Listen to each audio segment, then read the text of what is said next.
Welcome to lecture number 11 of work energy power series. तो यहाँ पे हम लोग वर्क डन बाय फ्रिक्शन देखेंगे। वर्क डन बाय फ्रिक्शन, ठीक है। अब फ्रिक्शन का वर्क डन में मैं दो केसेस लूँगा, एक स्टैटिक फ्रिक्शन का वर्क डन और एक काइनेटिक फ्रिक्शन का वर्क डन। तो चलो पहले स्टैटिक फ्रिक्शन का वर्क डन देखते हैं। तो यहाँ पे मान लो एक सरफेस है, यहाँ पे एक ब्लॉक है, ठीक है। और ब्लॉक जो है, अगर स्टैटिक फ्रिक्शन की बात करेंगे तो ब्लॉक तो सरफेस पे स्लिप नहीं कर रहा होगा। तो अगर सरफेस पे बैठ के मैं क्वेश्चन को सॉल्व कर रहा हूँ तो वर्क डन में स्टैटिक फ्रिक्शन वैसे ही जीरो है, क्योंकि स्टैटिक फ्रिक्शन है तो डिस्प्लेसमेंट मतलब ब्लॉक का स्लिपिंग सरफेस पे हो नहीं रहा होगा, ठीक है। लेकिन तो मतलब तो ट्रिवियल केस हो गया। Of course work done by static friction zero आपको दिखना चाहिए, ठीक है ना, क्योंकि ब्लॉक का कोई स्लिपिंग नहीं है। लेकिन ये है विथ रिस्पेक्ट टू मतलब ये सरफेस है ना। तो ये जो सरफेस है, मान लो टेबल का टॉप है, ठीक है। तो अगर आप टेबल पे बैठ के क्वेश्चन करोगे तो work done by static friction on A zero है, क्योंकि जब स्टैटिक फ्रिक्शन की बात करोगे तो ए जो है सरफेस पे या टेबल पे स्लिप नहीं कर रहा होगा, तो डिस्प्लेसमेंट ही जीरो है, तो वर्क डन जीरो है ना। तो इंटरेस्टिंग केस कब आता है, जब ये एक ट्रक है, ठीक है। ये ट्रक है और ट्रक जो है आगे जो भी इसके हेडलाइट वुडलाइट जैसा भी रहता है ना, ट्रक ऐसे जा रहा है, ठीक है। कंटेनर मतलब समझ में आई बात, ठीक है। ये मतलब कोई लोड कैरी करने वाला ट्रक वगैरह है जो भी है, ठीक है। तो यहाँ पे work done by static friction zero नहीं होगा। क्यों? क्योंकि कुछ देर के बाद ये ट्रक जो है यहाँ पहुँच जाएगा,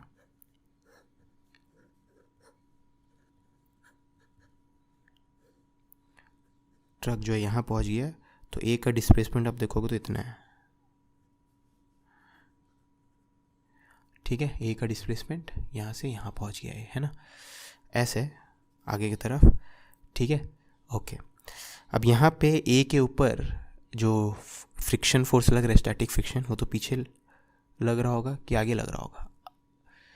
तो अगर वो डिपेंड करता है, अगर ट्रक रेस से स्टार्ट किया है मान लो, ठीक है, तो यहाँ से यहाँ मतलब सॉरी, अगर ट्रक जो है फॉरवर्ड एक्सेलेरेशन कर रहा है, मान लेते ट्रक जो है फॉरवर्ड एक्सेलेरेशन कर रहा है, ठीक है ना। तो ट्रक अगर फॉरवर्ड एक्सेलेरेशन कर रहा होगा तो ब्लॉक ए जो है उसके ऊपर फॉरवर्ड डायरेक्शन में नेट फोर्स लगना चाहिए, क्योंकि एक्सेलेरेशन ट्रक का फॉरवर्ड है तो ब्लॉक का भी फॉरवर्ड होगा, क्योंकि स्लिपिंग नहीं होना है ना, ठीक है। तो ब्लॉक के ऊपर फोर्स जो लग रहा हो फ्रिक्शन फोर्स, वो भी फॉरवर्ड डायरेक्शन में लग रहा होगा, ठीक है। और थर्ड लॉ के कारण अगर ब्लॉक पे फॉरवर्ड डायरेक्शन में लग रहा है तो ट्रक पे बैकवर्ड लग रहा होगा, ठीक है। तो ट्रक पे बैकवर्ड लग रहा है फ्रिक्शन, तो ये ट्रक पे लग रहा है और ये ब्लॉक पे लग रहा है, ठीक है। ऑफकोर्स यहाँ नहीं लग रहा होगा, नीचे लग रहा होगा, ठीक है। एनीवेज, तो अब यहाँ पे अगर work done by friction on truck का नाम जो है बी रख देते हैं, ठीक है। तो work done by static friction on A देखें तो ए का डिस्प्लेसमेंट राइट की तरफ है और स्टैटिक फ्रिक्शन भी राइट की तरफ लग रहा है, तो एफ एस इंटू एस, ठीक है। तो ए पे फ्रिक्शन राइट की तरफ लग रहा है, उसका डिस्प्लेसमेंट राइट की तरफ है, सीन फ्रॉम ग्राउंड पे बैठ के देख रहे हैं ना। और work done by friction on B, B पे अगर फ्रिक्शन देखे, बी पे फ्रिक्शन फोर्स का वर्क देखे तो बी जो है राइट की तरफ डिस्प्लेस हो रहा है, लेकिन बी के ऊपर फ्रिक्शन पीछे लग रहा है। तो total work done by static friction, total work done by static friction आप देख सकते हो ज़ीरो है।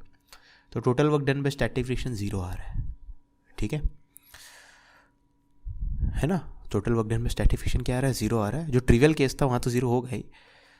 कोई ग्राउंड के ऊपर ब्लॉक अगर ग्राउंड के ऊपर ब्लॉक है तो उसका डिस्प्लेसमेंट ही ज़ीरो नहीं है ना, स्टैटिक फ्रिक्शन की बात करें तो तब तो वर्क डन ज़ीरो आएगा ही। लेकिन जिस केस में डिस्प्लेसमेंट हो भी रहा है लेकिन स्लिपिंग नहीं हो रहा है, तो नो स्लिपिंग वाले केस में आप देख सकते हो वर्क डन में फ्रिक्शन क्या आ रहा है? ज़ीरो आ रहा है, ठीक है।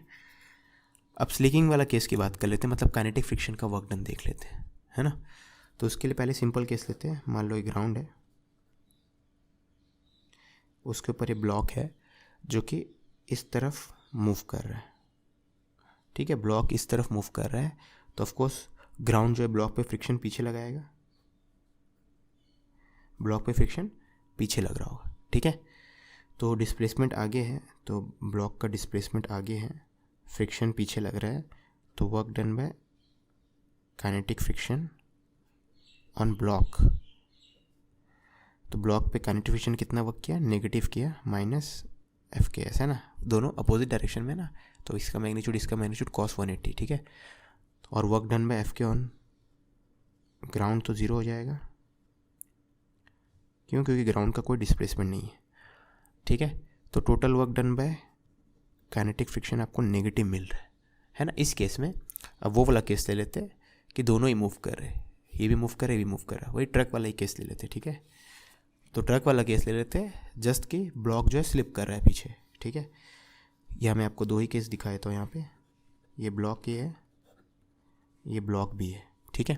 तो दोनों राइट की तरफ डिस्प्लेस हुए हैं, लेकिन बी जो है थोड़ा कम हुआ है और ए जो है थोड़ा ज़्यादा हो गया मान लो, ठीक है।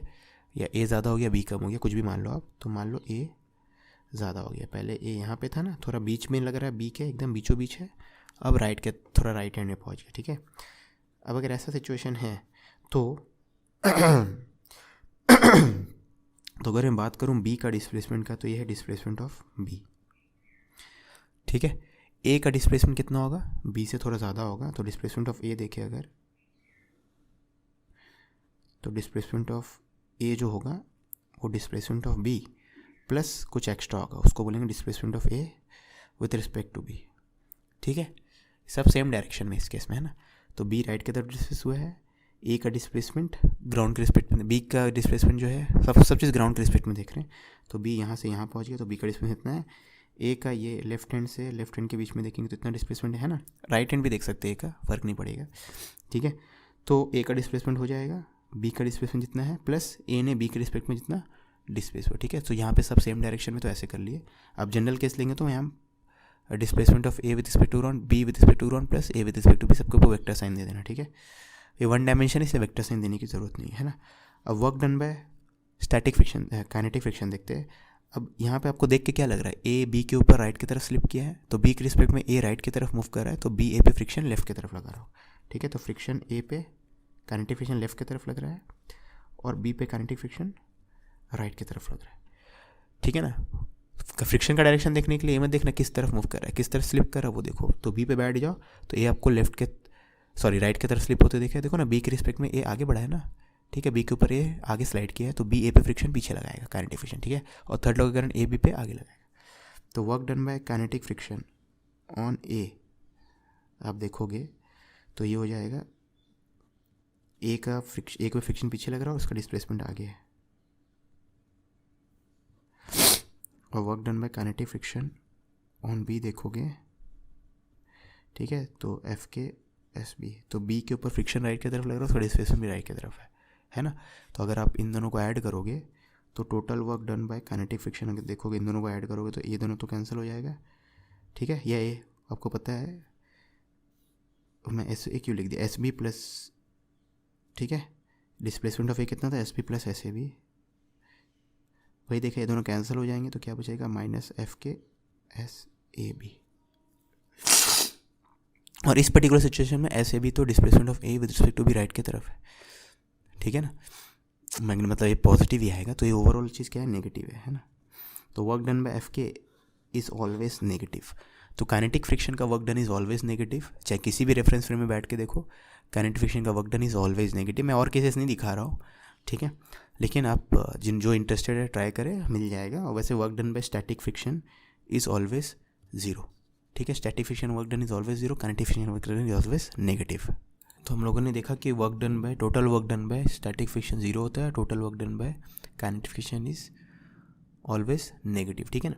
अब इसको आप वैसे भी समझ सकते थे बिना इतना डिटेल में जाए हुए। आपको पता है जब स्लिपिंग होगी तो हीट जनरेट होगा, और जब हीट जनरेट होगा तो हीट जो आया एक फॉर्म ऑफ एनर्जी तो है, ठीक है। तो एनर्जी कहीं ना कहीं से तो आया होगा ना, तो कौन सा फोर्स रिस्पॉन्सिबल होगा, कौन सा वर्क रिस्पॉन्सिबल होगा उस हीट को जनरेट करने के लिए, ठीक है ना। तो वो फ्रिक्शन का ही वर्क है, ठीक है ना। तो उसको हम लोग ये बोलते हैं कि वर्क डन अगेंस्ट फ्रिक्शन जो होता है वो हीट में चला जाता है, ठीक है। तो मैं उस चीज़ को भी यहाँ पे लिख देता हूँ, किसी केस में जो हीट जनरेट होगा ना वो हो जाएगा वर्क डन अगेंस्ट फ्रिक्शन।